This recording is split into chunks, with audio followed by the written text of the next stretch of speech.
Hello everyone. Today I wanted to talk about a pretty big topic. Should you get a medium format digital camera? Now that medium format digital cameras have been in the market for a while, there have been technical developments. The Fuji GFXs mainly have been doing quite well. Focus is doing really well right now. And then you also have the Hasselblad X1Diis and the little box CV something things as well. And since I've been using the Hasselblad X1Dii for a while now, and I know that these cameras have had a while to develop, I wanted to talk about again whether or not you should invest in one of these medium format digital cameras. And also to note, I'm staying in Sydney for about 2 to 3 weeks, and I will be doing a photo walk session on November 18th in the afternoon. So please, I have that announced on Instagram. Please go check that post out. If you're interested, please DM me, send me an email, and let me know. I'll send you over the details. And also, if you're busy that date, don't worry. DM me and let me know. We can arrange something on a different date as well. So one thing to know is that I'll be basing my experience with medium format digital cameras off of my experience with the Hasselblad X1Dii. I haven't had the chance to use the Fuji GFX system. I know that it's a little bit faster in terms of autofocus than the Hasselblad. At the same time, I think it's important to note that the insides of these cameras, this and the Fuji GFX system, is quite similar. You have similar sensors. I think the aspect ratio of the 4x3 is similar as well.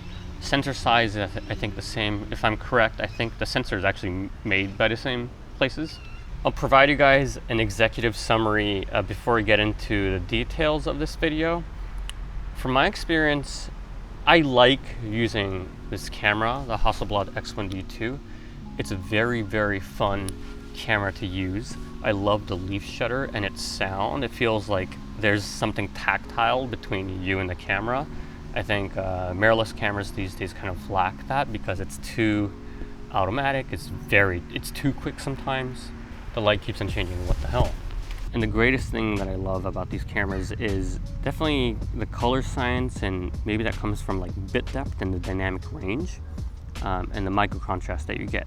The images look amazing, and I would have to say that sometimes images that you might be taking on a full frame mirrorless camera or something like that, if you take it on a medium format digital camera, it looks much better. Not all the time, but in a lot of cases.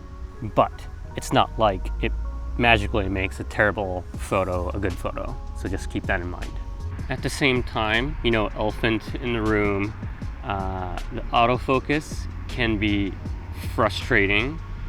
It can be frustrating. It is slow. It is a slow camera. These are slow cameras, even though the autofocus has become better. And let's stop there, and I want to bring up a few topics of discussion for the video. Okay, so let's go over the points of why you should get a medium format digital camera. I think in most cases, if you are considering getting a medium format digital camera, you're thinking of some of these options. 1, you're thinking of getting a full frame digital camera. 2, you're thinking of getting a medium format film camera. Or 3, you are considering a medium format digital camera as kind of a separate option.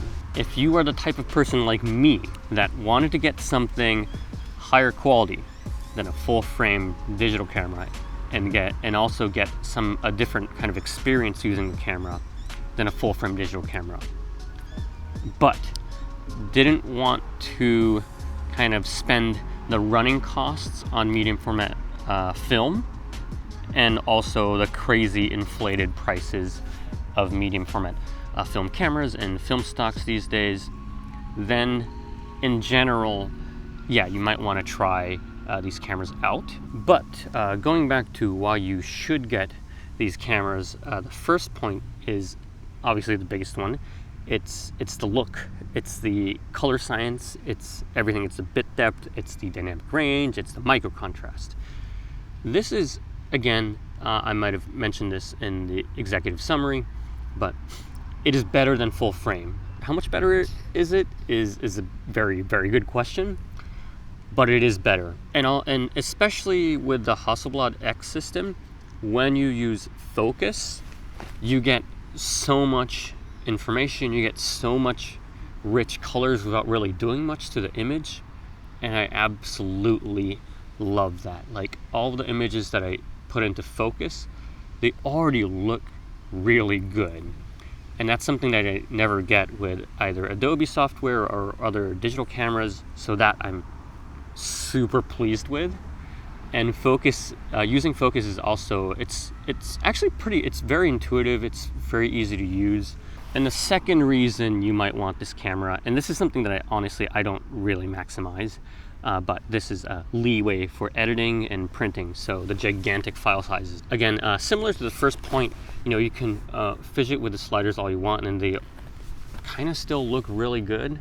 And yeah, you can blow them up, you can print them really big, they look amazing. I would say that those 2 points are the biggest upsides of getting a medium format digital camera. For the Hasselblad specifically, you also get a very cool experience shooting with these, because the build quality is fucking amazing. And I don't know, it feels like you're kind of shooting on a kind of an Apple device or something like that, made really well. And next, I wanted to go through all the points of why you shouldn't get a medium format digital camera. The list is going to be extremely long. Buckle up. And before that, let's head to a better location for filming, because I'm squatting and my knees are dying right now, so let's go. Okay, so we magically transported to another park because Sydney is full of them. And let's continue talking about why you shouldn't get a medium format digital camera. The first one, and the very obvious one, being the price. It is pretty prohibiting for most people, I think. And even for me, a lot of sacrifice has gone into getting this. So that's one thing. And that's only for the body. The bodies are pretty expensive. The Fuji GFXs are actually at a reasonable price, so I do, and sometimes they're even cheaper than the full frame cameras, so those are a nice price. But the other downside around the price is also because the lenses are extremely expensive too, especially for the Hasselblad. Getting one lens itself is quite an investment, and it's a big leap.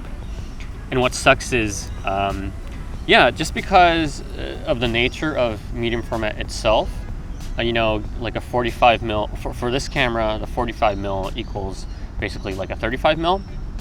And you actually want to try out different kinds of focal lengths because they're different from full frame equivalents.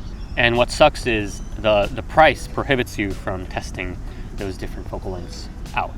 And also, in order to achieve kind of the look that you want with medium format, you want like lower f-stops in general.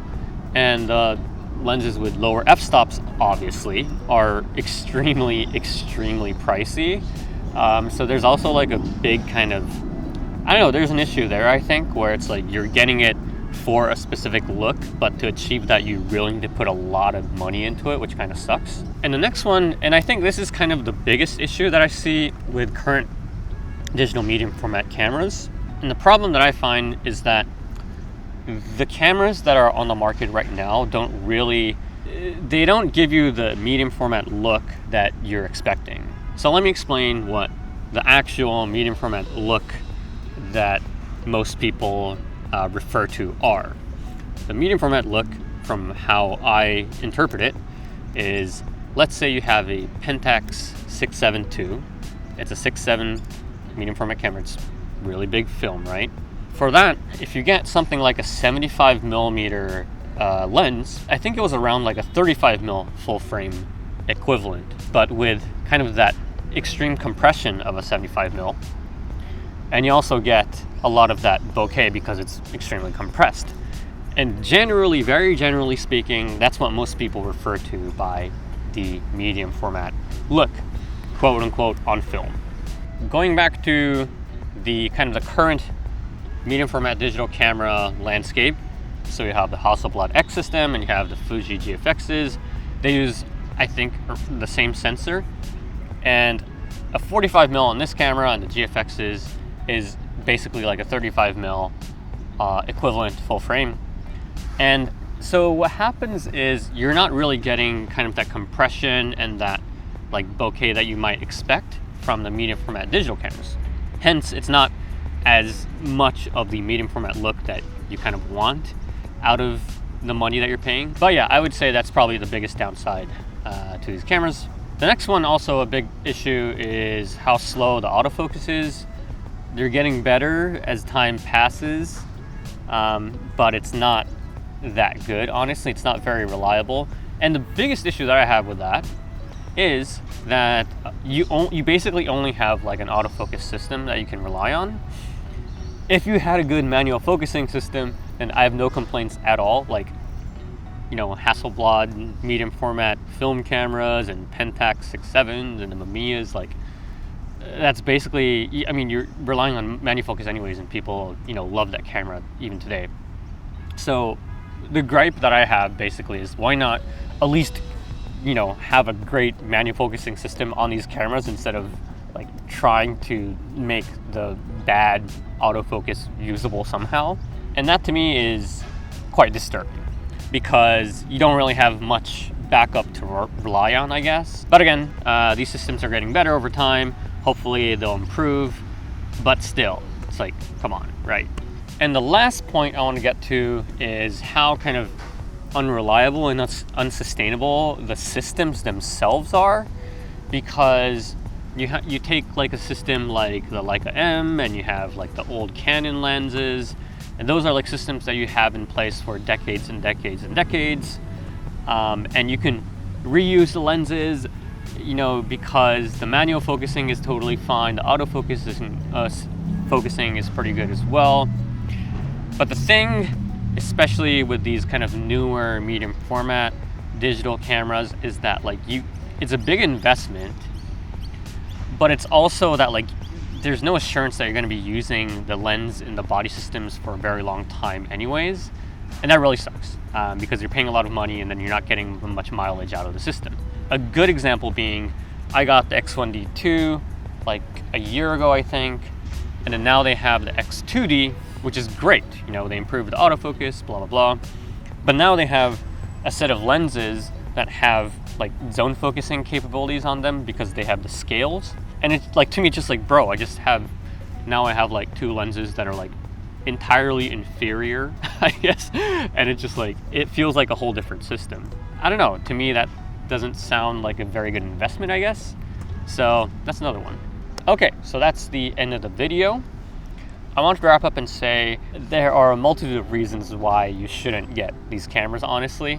But if you're kind of like me and wanted to explore a bit with the technology that's available today, and kind of that slight slither of hope where you're getting a slightly better image than full frame, then sure, why not? I guess that's kind of the conclusion here. Nevertheless, fun cameras. It's always fun to test something new if you have the luxury and kind of the finances to, you know, be able to do so. But yes, I hope that was somewhat helpful on helping you kind of make a decision on where to put your money. To me, I don't see myself using this system forever, but the images that do come out of this camera once you nail everything are quite amazing. Okay, thank you all for watching. I will have probably 1 or 2 more videos coming out while I'm in Sydney, so stay tuned for those. And yeah, I had a lot of like positive feedback on the previous video that I did in London. I'm doing another version kind of that in Sydney, so stay tuned for that. And thank you guys for watching. Have a nice day, and sayonara. Bye.